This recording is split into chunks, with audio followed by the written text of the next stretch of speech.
बनाती है,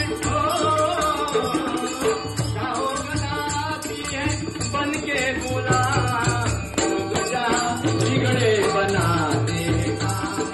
लोग जा बिगड़े बनाते काम, लोग जा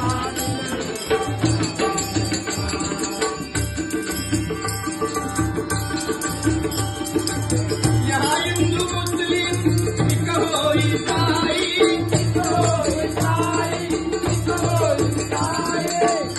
मिल के रहते सभी भाई भाई, सभी भाई भाई, सभी भाई भाई, मिल के रहते सभी भाई भाई, सभी भाई भाई, सभी भाई भाई, खिलाते हैं सबको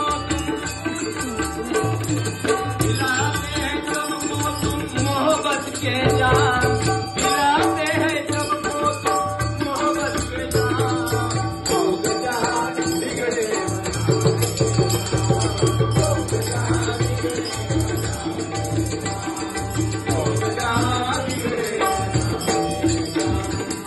साईं तेरी शिरडी की गलियाँ आती है, किस्मत हमारा जो देखा नहीं है,